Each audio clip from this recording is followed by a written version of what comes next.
Hello guys, कैसे हैं आप सब दोस्तों। आज की इस वीडियो के अंदर आप लोगों को यूरोप आने का एक बहुत ही सिंपल पाथवे, बल्कि दो पाथवेज बताऊंगा, दो सेपरेट टाइप के लोगों के लिए कि किस तरीके से आप लोग यूरोप में एंट्री कर सकते हैं। मुझे पिछले कुछ अरसे से कमेंट्स आ रहे हैं और ईमेल्स भी काफ़ी सारे लोगों की आ रही हैं, स्पेशली उन लोगों की जिन्होंने पाकिस्तान में मैट्रिक तक तालीम हासिल कर रखी कि सर हम किस तरीके से यूरोप आ सकते हैं। तो उन लोगों को बताऊंगा कि अगर आपने मैट्रिक कर रखी है तो आप मैट्रिक की बेस पे कैसे इजीली बगैर किसी एजेंट की हेल्प लिए आप यूरोप आ सकते हैं। और दूसरे नंबर पर वो लोग जिन्होंने बैचलर्स कर रखा है पाकिस्तान में या इंडिया में, जिन्होंने बैचलर्स की डिग्री कंप्लीट कर रखी है, उनके लिए कौन कौन सी रिक्वायरमेंट्स हैं जिनको फुलफ़िल करके वो यूरोप के एक बड़े मुल्क का वीज़ा लेके तो यहाँ पे आ सकते हैं। दो पाथवेज आपके साथ शेयर करूँगा। पहला पाथवे उन लोगों के लिए है जिन्होंने बैचलर्स कर रखा है। आगे जाके आपको मैं सेकंड पाथवे में मैट्रिक वालों के लिए भी बताऊंगा।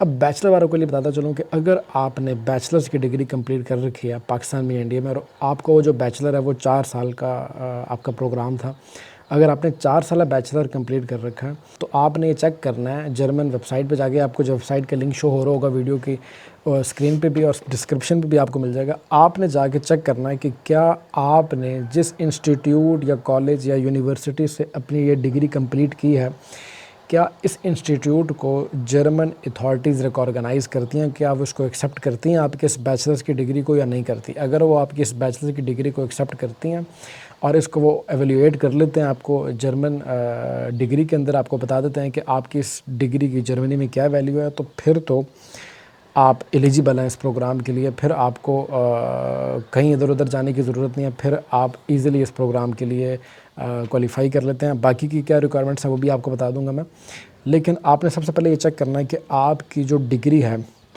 क्या इसको जर्मन अथॉरिटीज़ या जर्मन डिपार्टमेंट्स क्या इसको रिकॉर्गनाइज्ड कर रहे हैं। अगर वो उसको रिकॉर्गनाइज्ड करते हैं और आपकी डिग्री की एवेल्यूएशन हो जाती है तो फिर आप इजीली जर्मनी का जॉब सीकिंग वीज़ा, ये पहला पाथवे है जर्मनी का जॉब सीकिंग वीज़ा, जिसको जर्मन लैंग्वेज के अंदर चांसन कार्ड या इंग्लिश में चांस कार्ड भी कहते हैं।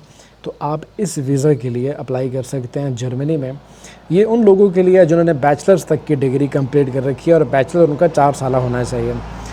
इसके अलावा गाइज़ आपको अपनी लैंग्वेज प्रोफिशेंसी के सर्टिफिकेट चाहिए होंगे। अगर आप इंग्लिश जानते हो तो आपको आइल्स या टॉफल के सर्टिफिकेट चाहिए होगा।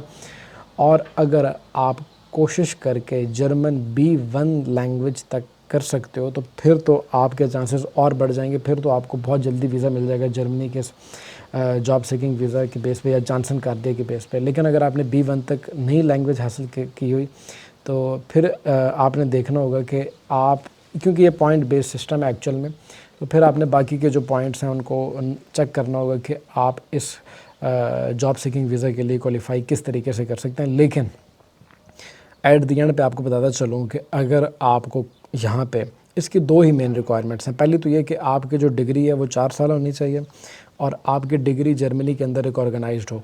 सेकंड जो इसकी मेन रिक्वायरमेंट है वो ये कि या तो आपको किसी कंपनी से यहाँ पे जॉब ऑफ़र लेटर चाहिए होगा, जॉब कॉन्ट्रैक्ट आपको लेना होगा। और अगर जॉब कॉन्ट्रैक्ट नहीं मिलता आपको किसी कंपनी से तो फिर आपको ब्लॉक अकाउंट ओपन करना होगा।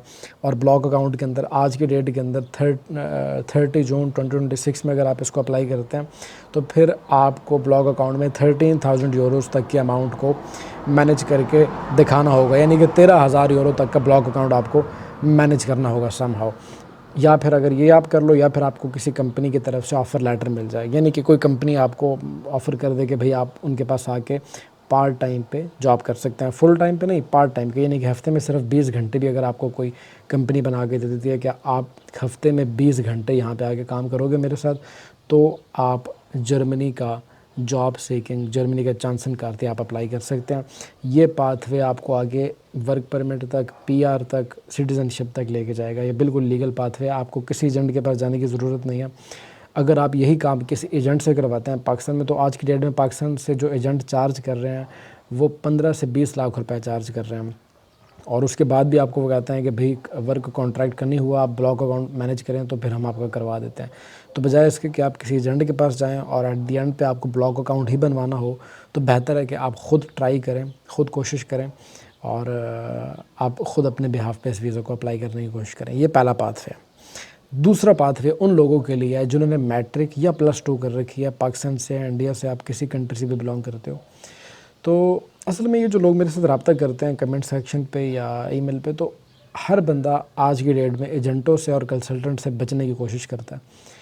पहले तो इंडिया और पाकिस्तान ये मेन पॉइंट्स, ये डेस्टिनेशन हुआ करती थी एजेंट माफिया की, लेकिन आज की डेट में गल्फ़ कंट्रीज स्पेशली सऊदीया, कतर और अबू धाबी, दुबई, ये जो है तो मेन गढ़ बन चुके हैं एजेंटों का। इतना फ्रॉड हो रहा है गाइस, इतना फ्रॉड हो रहा है कि आपकी सोचा पाकिस्तान और इंडिया में तो क्या ही फ्रॉड होता होगा। तो अब इस करके लोग जो है वो काफ़ी कंफ्यूज हैं, और अक्सर मेरे पास ऐसे कमेंट्स भी आते हैं कि सर एजेंट पैसे खा के चला गया है, 2 मरतबा पैसे ले लिए एजेंट लेकिन काम नहीं हो, तो प्लीज़ अब कोई तरीका बताएं कि मैं ख़ुद अपने बिहाफ पे अप्लाई करूं।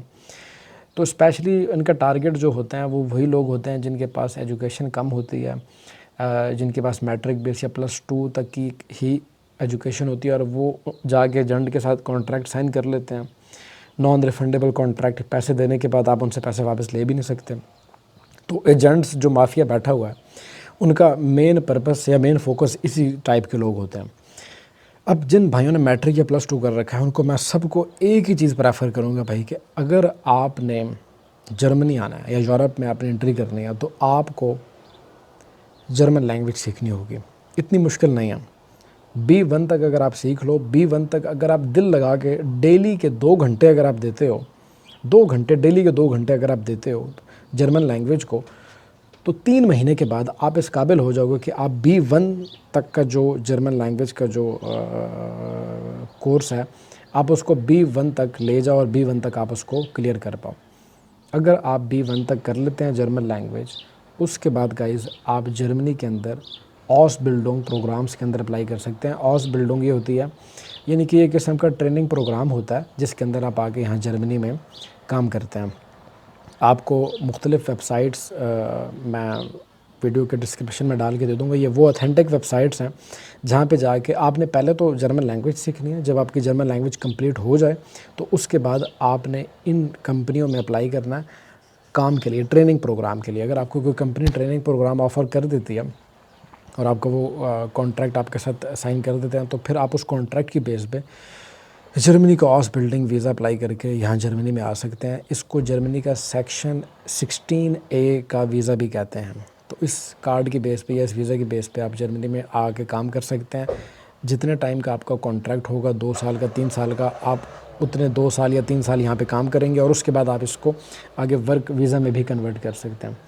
तो गाइज़ ये पाथवे है उन लोगों के लिए जिन्होंने मैट्रिक या +2 कर रखी है। अब इस ऑसबिल्डिंग प्रोग्राम के लिए और भी कुछ रिक्वायरमेंट्स या गाइडलाइन है, या वो मैं आपको दूसरी वीडियो में समझा दूंगा, या एक मेरी पुरानी वीडियो है वो आप ऊपर आई के आइकन पर क्लिक करके पूरी वीडियो वॉच कर सकते हैं कि किस तरीके से अगर आपने मैट्रिक कर रखा है या इंटर कर रखा है तो आप किस तरीके से ऑसबिल्डिंग प्रोग्राम के लिए आप क्वालिफाई कर सकते हैं। क्योंकि वो वीडियो काफ़ी लंबी है, लेंथी टॉपिक है। ऑफ कोर्स लैंग्वेज प्रोफिशिएंसी के अलावा और भी आपकी कुछ डॉक्यूमेंटेशन इसमें चाहिए होती है, लेकिन अगर आपको B1 तक लैंग्वेज आ जाती है और कोई कंपनी आपको इस ट्रेनिंग प्रोग्राम के लिए ऑफ़र लेटर जारी कर देती है, तो आप बग़ैर किसी एजेंट की हेल्प लिए सिंपल इस वीज़ा की कॉस्ट को पे करेंगे और उसकी बेस पे आप जर्मनी आ जाएंगे। इतने ज़्यादा आपका ख़र्चा नहीं होने वाला अगर आप ऑसबिल्डिंग प्रोग्राम के ऊपर आ जाओ तो गाइज़ ये 2 प्रोग्राम या पाथवेज़ हैं उन लोगों के लिए जिन्होंने मैट्रिक +2 या बैचलर्स की डिग्री कर रखी है कंप्लीट और वो जर्मनी में आना चाहते हैं। जर्मनी के ऐसे और भी काफ़ी सारे प्रोग्राम्स हैं गाइज़ जिनके लिए आप क्वालिफ़ाई कर सकते हैं। अगर आपने कोई अच्छी आपके पास स्किल है या आपके पास कोई किसी चीज़ का एक्सपीरियंस है, तो और भी ऐसे काफ़ी सारे प्रोग्राम्स हैं जर्मनी के अंदर जिनके लिए आप क्वालिफ़ाई कर सकते हैं। वीडियो के आखिर में एक चीज़ बताता चलूँगा, ऑसबिल्डिंग के लिए अगर आप अप्लाई कर रहे हो तो ऑसबिल्डिंग के लिए आपने उन प्रोग्राम्स में देखना है, क्योंकि मोस्टली पाकिस्तान और इंडिया से जो लोग यहाँ पे आते हैं वो नर्सिंग, हॉस्पिटैलिटी सेक्टर में अप्लाई करने की कोशिश करते हैं। इसकी सीटें बहुत कम होती हैं क्योंकि कंपटीशन बहुत हाई है। तो कोशिश करना है कि आपने ऑसबिल्डिंग प्रोग्राम के लिए अगर आपने आना है तो आपने ऐसी कंपनीज़ या कंपनियों के ऐसे जॉब टाइटल्स पे आपने टारगेट करना है जिनके लिए ज़्यादा लोग अप्लाई नहीं करते। कंस्ट्रक्शन के काम के लिए कर सकते हो आप प्लम्बर के काम के लिए, कारपेंटर, मुख्तलिफ़ ऐसे शोबे जिनके लिए नॉर्मली लोग इतना खुशी से अप्लाई नहीं करते। तो आप अगर ऐसी फील्ड्स में अप्लाई करोगे तो आपको ऑसबिल्डिंग प्रोग्राम के अंदर कोई अच्छी कंपनी ऑफ़र कर देगी और उस ऑफ़र की बेस पे आप यहाँ जर्मनी में आके काम कर सकते हैं। और एट द एंड आप तमाम दोस्तों का वीडियो देखने का बहुत बहुत शुक्रिया। अगर वीडियो अच्छी लगी हो और इन्फॉर्मेटिव लगी हो तो वीडियो को लाइक कीजिएगा। मज़ीद आपको कोई इन्फॉर्मेशन चाहिए या आप 1-to-1 कंसल्टेंसी बुक करना चाहते हैं तो उसके लिए आप इस दी गई ईमेल एड्रेस के ऊपर रब्ता करके हमारी अपॉइंटमेंट बुक कर सकते हैं। जैसे ही मेरे पास या मेरी टीम के पास टाइम होगा, एज़ सून एज़ पॉसिबल हम आपको रिस्पॉन्स करेंगे और आपकी हेल्प की जाएगी। इसी के साथ अब ज़ीशान आसिम को दीजिएगा इजाज़त। मिलते हैं इसी तरीके की किसी अगले वीडियो में, तब तक के लिए टेक केयर। अल्लाह हाफ़िज़।